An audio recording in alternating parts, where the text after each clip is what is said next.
Sa previous episode, napag-alaman natin na sa mundong ito ay nagkakaroon ng peking paligsahan ang mga grupo ng Keepers laban sa mga Fighters, tuwing linggo nila itong ginagawa para magbigay ng aliw sa mga tao habang ipinapakita nilang inililigtas nila ang mundo. Kaso lang, sawa na ang mga Fighters sa peking pagtatanghal na ito at gusto na nilang kumalas at tapusin na ang ganitong katarantaduhan, dahil dito gumawa ng hakbang ang iba para makagawa ng paraan para makaalis at ganap na mawala na ang ganitong paligsahan. Subalit di nagtagumpay ang mga ito at humantong lamang sa tuluyan na pagkamatay nila, pero di pa rin nawalan ng pag-asa ang iba na balang araw ay matatapos na ang pakitang tao na pagtatanghal na ito at magkaroon ng kalayaan ang halimaw at mga tao. At sa pagpapatuloy, sa ibang lugar si Sekiri ay inimbitahan sa isang pagtitipon at sinabihan siyang maaari niyang isama si Sakurama. Ang sandali ay tila may tensyon sa hindi malamang dahilan at tinanggihan niya ito dahil mayroon siyang TV drama na nais niyang habulin. Sigurado si Sekiri na hindi talaga mahalaga sa Pink Keeper ang kanyang pagdalo at alam niyang ang Pink Keeper ay talagang nagmamalasakit lamang kay Sakurama. Itinanggi ito ng Pink Keeper at sinabi kay Sekiri na kailangan niyang maging mabait kung balak niyang umangat sa ranggo. Pabirong sumang-ayon si Sekiri subalit iniisip kung gaano kabagot ang mga bagay. Samantala ang tunay na Sakurama ay nagpaabot ng swerte sa kanya dahil umaasa siya na papalitan siya nito. Si Fighter D ay nasa helicopter at sinabi lamang kay Sakurama na huwag mamatay mag-isa at di nagtagal, napadpad si Fighter D sa kwarto ni Sakurama. Napansin niyang mas payat ito kaysa sa dati, at ito ay dahil sa malaking sugat sa kanyang tiyan na nag-alis ng marami sa kanya at inamin ni D na may kakaibang nararamdaman siya sa loob niya mula nang iligtas siya ni Sakurama.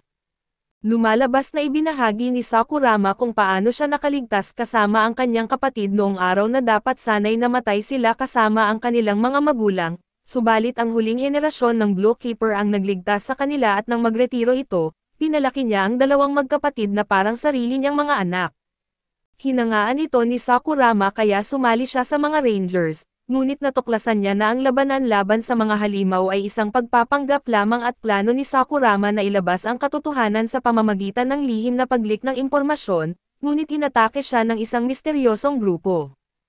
Hindi alam ni Sakurama kung gaano kalalim ang pagkakasangkot ng sitwasyon at natatakot siya na kung patuloy siyang maghuhukay, maaari niyang idamay ang kanyang nakatatandang kapatid.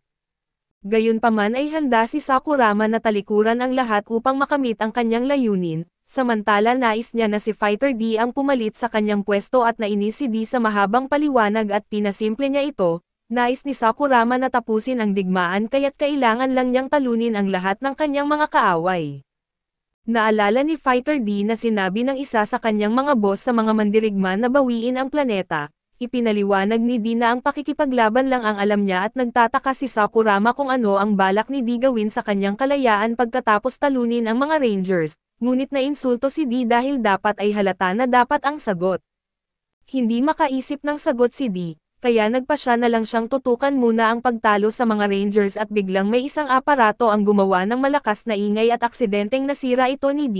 Sinabi ni Sakurama kay D na darating ang panahon na kailangan niyang makilala ang lahat ng mga taong kilala niya kaya itinago niya ang lahat ng kanilang impormasyon sa isang aparato sa kanyang kwarto.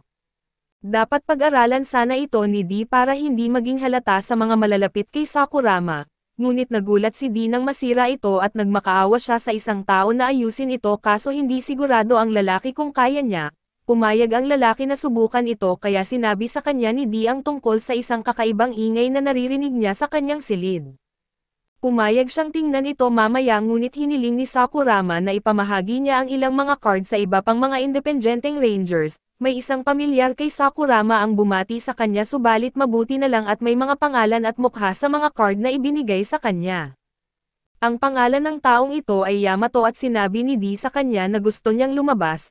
Paalala ni Yamato sa kanya na kapag nagsimula na ang kanilang panahon ng pagsasanay, hindi sila pinapayagang lumabas at kailangan nilang bumalik sa kanilang nakagawiang buhay sa ilalim ng lupa. Nagulat si D nang makita niya ang lugar sa ilalim ng lupa kung saan siya ngayon nakatira. Tinawag itong pugad ng puting dragon at ipinaliwanag ni D na gusto niyang makilala ang mga keepers nito, kaso paalala ni Yamato sa kanya na sila ay mga independenteng ranger lamang kaya ang tanging pagpipilian nila ay manalo sa kanilang mga laban, maging huling natitira, at mapili ng isa sa 5 pangkat. Akala ni Yamato ay agad siyang magiging keepers at magkakaroon ng maraming kababaihan, ngunit inagaw ni Sose ang pangarap na iyon mula sa kanya nang siya ay maging pulang keepers. Ang susunod na tatanggap ng card ay si Angelica at si Renren ay makakatanggap din pagkatapos. Mas gusto ni Angelica na mag-isa pero may isang babae na nagnanais na magkasundo sila. Ang pangalan niya ay Angel at napagtanto niya na hindi maiiwasan ang tensyon sa kapaligiran dahil silang lahat ay mga kakompetensya. Binanggit ng mga babae ang isang bagay na sinabi ni Sakurama noon kaya kailangan niyang magkunwaring alam niya ang pinag-uusapan nila. Si Ishikawa ang susunod na tatanggap ng kanyang card ngunit gumagamit pa rin sila ng larawan mula noong bata pa siya. Mas matanda na ngayon si Ishikawa at itinuturing niyang matanda na siyang hindi marunong sumuko. Si Tsukasa ay isa pang lalaki at gusto niyang sumama si Sakurama sa kanya para mag-ehersisyo. Lumayo si Sakurama mula sa lalaking ito para lamang makaiwas. Napaka-hostile ng susunod na lalaki at ang pangalan niya ay Kai, at sinabihan si Sakurama na mapanganib na maging malapit sa lalaking iyon. Agresibo rin ang isang lalaking nagngangalang Eien at sinabi niya kay Sakurama na huwag maging mayabang dahil lang sa pagkatalo niya sa isang halimaw. Sinabi rin ni Eien kay Sakurama na kailangan niyang itigil ang pagkukunwaring makikipag-usap sa mga halimaw, bagamat hindi kaaya-aya ang mga pag-uusap na ito. Nakakatulong ito para mas maunawaan ni Di kung paano itinatrottle si Sakurama. Ayaw ni Di na magdulot ng hindi kinakailangang gulo habang naghahanap siya ng paraan para mapabagsak ang mga keepers, kaya nagpasya siyang maisahan ang lahat at nang biglang, may huling tao na bumati kay Sakurama at nagulat siya nang malaman niyang ito pala ay ang kanyang kapatid na si Sesera. Sinabi ni Di na abala siya kaya't kailangan niyang tumakbo, at isinusumpa niya si Sakurama dahil hindi niya sinabi na ang kanyang kapatid ay isang ranger at biglang nainis si Di sa isang kakaibang ingay at nagpunta siya upang suriin ang kanyang aparador. Natakot siya nang may makita siyang tao sa loob at ang babae ay halos hindi napigilan na umatake sa kanya nang napagtanto niyang siya si Sakurama. Napansin ni Di na siya ay isang mandirigma at hinihingi ng babae na palayain siya ni Sakurama dahil nakakapagod ang magpanggap bilang isang nakatira sa ibabaw. Biglang nagtaka ang kapatid ni Sakurama kung may mali ba mula sa labas ng pinto.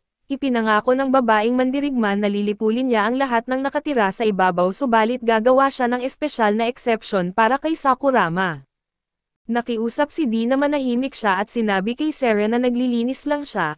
Inamin ng babae na siya ay isang halimaw kaya nagtaka si Di kung anong uri ng relasyon ang mayroon siya kay Sakurama. Biglang ibinunyag ni Di sa kanya na hindi siya si Sakurama at isa rin siyang mandirigma tulad niya.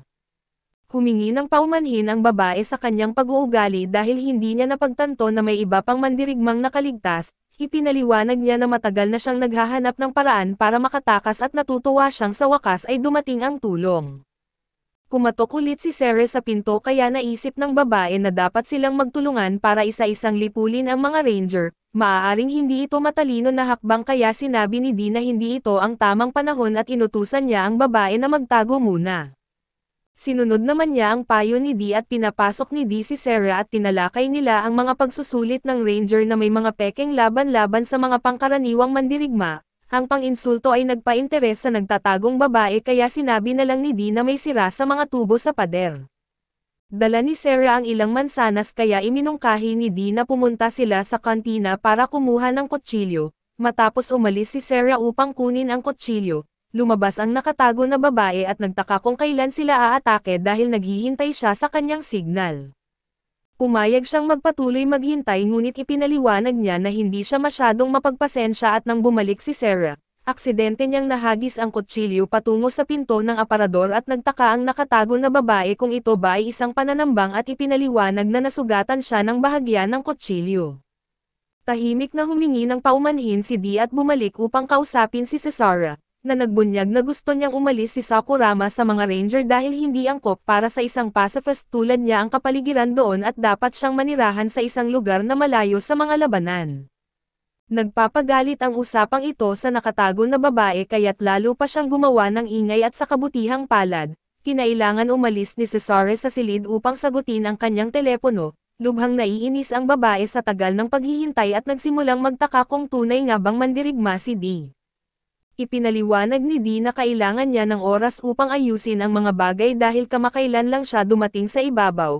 Ang katotohanan ito ay nagpapamulat sa babae na siya ay tinatawag na remnant, nagalit siya dahil dito at inatake si D.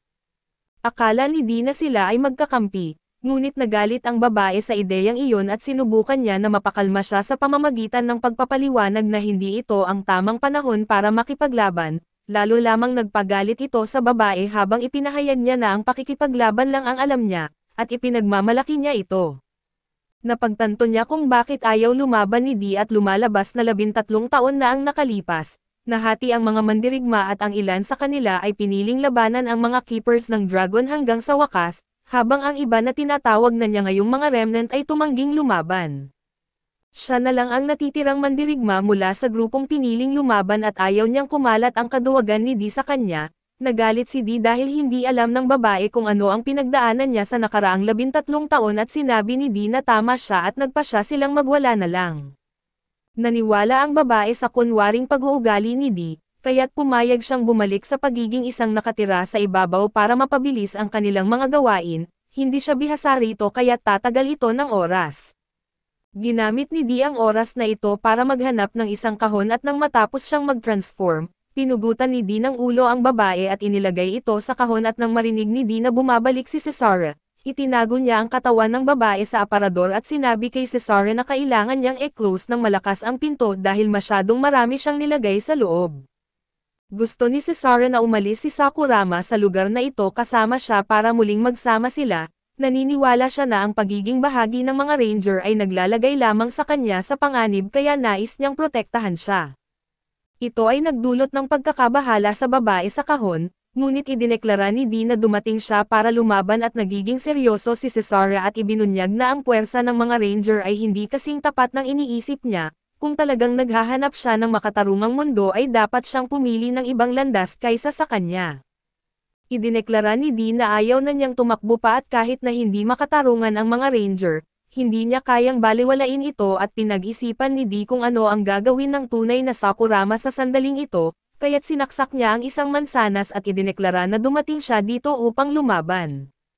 Nagulat ang babae sa kahon at nagtaka si Cesare kung ito pa rin ba ang kanyang sagot kung nangangahulugan ito na kailangan niyang harapin siya. Pagkatapos ay nalaman natin na si Cesare pala ang Pink Keeper habang nakikipag-usap siya sa kanyang kanang kamay na lalaki, naputol ang kanilang pag-uusap nang mapansin nilang may gulo sa silid. Ibinunyag ni D na pinagsisisihan niya na hinayaan niyang lumaban ang iba para sa kanila noong araw na iyon, naging alipin siya mula noon kaya't ipinangako niyang bawiin ang kanilang dignidad sa pamamagitan ng pagkapanalo sa laban na ito. Gayunpaman ay hindi balak ng babae na patawarin siya at sinabi lamang sa kanya na gawin niya ang gusto niya at nakakagulat.